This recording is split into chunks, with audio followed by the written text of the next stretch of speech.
4-2, Manchester United has just lost to AC Milan of Ruben Amorim, the worst manager in their own club history.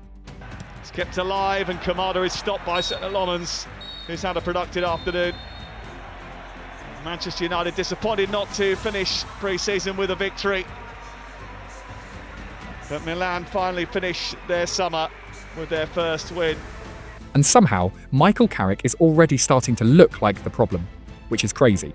Because 7 months ago, this same man walked into Manchester United in the middle of a disaster, changed the system, rebuilt the confidence, and dragged this team all the way back into the Champions League. Now, one pre-season defeat later, and maybe Carrick isn't good enough. On today, we're disappointed with the day. We didn't play well today, so there's reasons for that. In some ways, we need to learn from. We need to improve. Some of the boys playing some of the first minutes, and there's different reasons anyway. No excuses. We didn't play very well. The real problem is much bigger, because Manchester United didn't just lose to AC Milan. They exposed exactly what this squad is still missing. Somebody doesn't fix that before the season gets serious, Carrick might be the guy who takes the blame for problems he never created. Look at the bigger picture. This was the 6th and final match of United's 2026 summer friendly schedule. Before that, they had put together a far from terrible record, bouncing back from a defeat to lower league Wrexham to beat Atletico Madrid, draw with the Champions League winners PSG, and demolish Rosenborg 5-0. That promising form only made the defeat to Milan even more painful. This loss did not come in the middle of the season when there was still time to recover, but instead landed a massive blow just 1 week before Manchester United travel to newly promoted Hull City for their Premier League opener. Fucking hell, he's going to square this for a tap-in. No, 4-2. Bloody hell! Get roasted! Fucking hell, call me a turkey, base me and chuck me in the fucking oven. We're getting roasted here. Absolutely roasted.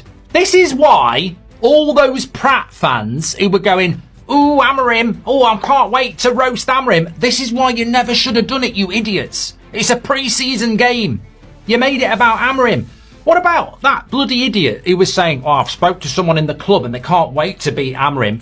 It's pre-season. Why are people obsessed with bloody Amorim? And now look what's happening. Pre-season, honestly, I can't tell you when you're in pre-season, coming off the back of a World Cup as well for the players, for Bruno, for instance, who's coming off the back of a World Cup, and Cunha, the main thing for them is the minutes, the results, the performance. It's irrelevant, really. It's getting the minutes under the belt. So that's a positive, that they've obviously got minutes under the belt in that game. But what you do want to see, you do want to start seeing patterns of play, and little traits which you might see during the season, and to be encouraged by. And I just felt the game from both teams really as well. I didn't think the game was great from both teams. So yeah, it was a frustrating game, but for Michael, for the players, it's just about getting to that first game of the season and keeping everyone fit. I think that's the main thing. Looking at the bigger picture, the bitter pressure from that defeat becomes even heavier because this is Michael Carrick's first season managing United as the permanent head coach. He once rescued United from the chaos of the Ruben Amorim era with 11 wins in 15 games as interim manager, taking the team back to the Champions League and securing 3rd place in the Premier League, an outstanding achievement that was enough for the board to place their full trust in him with the permanent job. But keeping the ship afloat is one thing. Taking it all the way to the top is an entirely different story. Yeah, I do. Done so well. He's in the running for Manager of the Year, I noticed yesterday, which was incredible. And when often we see people appointed, sometimes you scratch your head and think this doesn't fit. It's the opposite with Manchester United. You just feel what he's done at this group, what he's brought back to this football club is a winning football. It's exciting football again, and he's got the club going in the right direction. Now, he's got some big decisions to go, and it's interesting how being an interim and being a full-time manager might be different. He's got to get the right recruitment in and bring the right players. He's got to get rid of the deadwood, the players that he doesn't want, and get them out of the building. And then he's got to imprint his style of football on this football club to take them forward. But there's going to be more games. They've got to go better in domestic competitions, and then Europe's going to add more games as well. So he's going to have problems he's going to have to deal with, but it seems to me they've got the right man. That ultimate challenge was laid completely bare by the recent defeat, because the core problem was not the scoreline but how United lost. In midfield, Yuri Youri Tielemans, making his first start alongside new signing Andre Santos, struggled badly to control the tempo. On the left flank, a Luke Shaw who had been considered the safest option produced such an anonymous performance that he became a weakness Milan relentlessly exploited. Meanwhile, Lisandro Martinez, just returning from the World Cup, was left completely isolated in the build-up to the fourth goal. And when you look down at the bench, this lack of squad depth directly leads to a worrying scenario as the official season approaches. Throwing a series of academy youngsters onto the pitch inadvertently exposed a harsh reality. Behind the starting 11, United still lack enough experienced backup players to fill the gaps whenever the key players begin to tire. That lack of depth makes their old wounds even easier to reopen, because this is clearly not a problem limited to a single match. The fragility of the defence has become a chronic disease, with United conceding as many as 50 goals in the Premier League last season. And Milan was simply the latest team to exploit that familiar crack. Do you realise how bad this is for Man United? 4 years ago, start of the 22-23 season, we get battered 4-0 at Brentford, and this is our defence. Luke Shaw, Lisandro Martinez, Harry Maguire, Diogo Dalot. Right now, as we speak, there is a good chance that that same back four is United's strongest back four this season. And that's after last season conceding 50 Premier League goals. 50 Premier League goals, and we haven't done anything to address it. Just deep how bad that. The deeper cause of this instability comes from the controversial cost-cutting transfer policy. The fact that, as of now, Manchester United have only brought in two notable signings, Youri Tielemans from Aston Villa and Andre Santos from Chelsea, along with backup goalkeeper Carl Darlow, for a total spending of around £85 million, clearly reflects their passive approach in the transfer market. This restraint has pushed fan anger to a boiling point, as Manchester United have become the only club among the Big Six this season yet to spend more than £100 million on a single player, completely sitting out the expensive transfer race Arsenal, Liverpool, Chelsea, Man City and Tottenham have all been willing to push beyond that threshold. In an ideal world, United would go great guns this week. I don't think that's going to happen. The clock is ticking. We are running out of time. It is getting a little bit past concern to worrying as to why Manchester United haven't done more business, because I don't feel like we've got the squad that we need to compete at the very top. That absence raises a huge question about the reasoning behind the way the club's hierarchy is operating. According to The Athletic, United are deliberately delaying their moves, not because they lack the financial resources, but to ensure that every decision they make is accurate rather than rushed. That reason sounds perfectly reasonable in theory, but reality has harshly proven that they are still struggling to address the very two key positions they identified at the beginning of the summer: central midfield and left back. However, the transfer picture is not completely bleak, as positive movements have begun to emerge. In midfield, top target Carlos Balba is heating up again at exactly the right time, with his price reportedly dropping to around £60-65 million plus add-ons.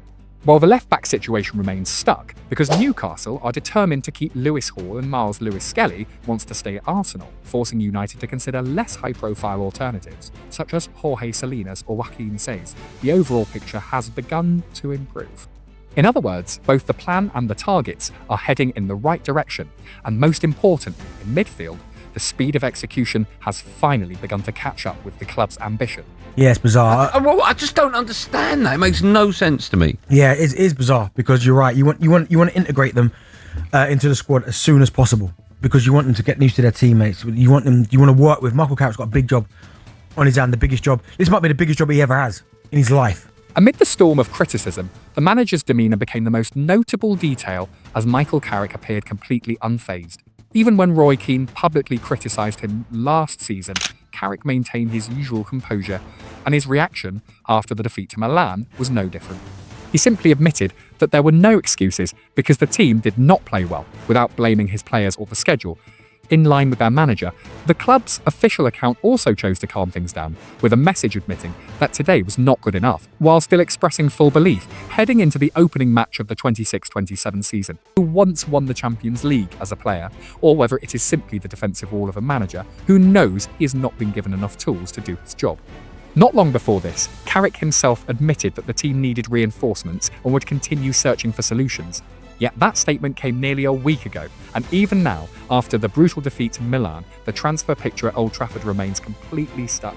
Michael Carrick just done the thing that's going to make him a legend in this fan base. Has he just called out Glazers, Ineos and Glinios, for their lack of transfer activity, certainly come out with some very big statements today around wanting more in the transfer window. Of course, we would like more. We would like more. We need to keep pushing for more. There's one or two areas where we'd like to improve and we feel that there's the possibility to improve. But again, that needs to be something that we can do that makes us better and improves the squad, whether that's quality or whether that's a little bit of depth. It is precisely the club hierarchy stagnation that has inadvertently dragged United fans back into the terrifying fear that has haunted them for the past 13 years since Sir Alex Ferguson retired. Throughout that long journey, Manchester United have gone through a series of managerial eras, from Mourinho, Solskjaer, Ten Hag to Amorim. All of them enjoyed moments of early brilliance, only to ultimately fail to create a genuine breakthrough.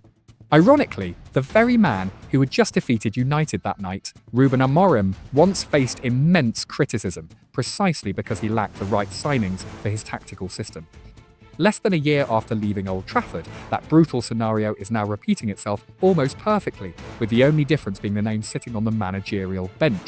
Michael Carrick is clearly not the source of the problem, but if the board does not immediately accelerate their efforts in the transfer market, he could very well become the next victim, forced to pay the price for a mistake he did not create himself. Casemiro leaves, Agate gets injured. You've only replaced like for like with Santos and Tielemans. I mean, I think they're better, but squad-wise, as a manager, I'm short at left back, I'm short in the midfield, I'm short up front. Very competitive season. I mentioned it to you, the comparisons with Solskjaer. You said that's unfair, but look, that's a fan saying that, and other people would say that. He's inexperienced. We saw what happened with Jose when he didn't get backed. Having finished second, he's out by Christmas. We've seen it with Ten Hag. We all know that when a season ends, the focus goes off Jason Wilcox and Omar Barada and goes on to the manager. He is, in my opinion, I think Carrick has been left a little bit exposed. There is a little bit of time left, but I feel there's a lot to do to give him what he needs to go into a season where there's 2 games a week, and we all know he will end up under pressure, which I think is unfair. To solve this problem once and for all, the answer is actually not complicated, but it requires the United hierarchy to take extremely decisive action. First of all, they need to secure at least one quality defensive midfielder and a genuine left back before the transfer window closes, focusing on suitability and the ability to make an immediate impact rather than chasing expensive names. Alongside that, protecting the young talents who have just been promoted must also be a top priority, giving them the conditions to develop instead of throwing them into overly demanding matches simply because there are no alternatives. At the same time, the club must carefully manage the injury situations of Mason Mount and Benjamin Sesko, while also clearly defining Marcus Rashford's role when he returns from his loan spell at Barcelona, because he could be a valuable asset if utilised correctly. Finally, and most importantly, the board needs to turn the caution they have always claimed into concrete action in reality, before Michael Carrick's composure becomes the only shield keeping this entire system from completely collapsing. Standing on the brink of that danger, the nature of the problem has now completely changed. The question is no longer simply how to save Michael Carrick from the Old Trafford trap, but whether Manchester United themselves as an organisation are willing to save themselves before the new season officially begins and before Ruben Amorim's tragedy repeats itself once again. If you enjoy our video, don't forget to hit like to help this video reach to other football lovers, and hit the subscribe button to follow for more interesting videos about football stories. See you in the next video.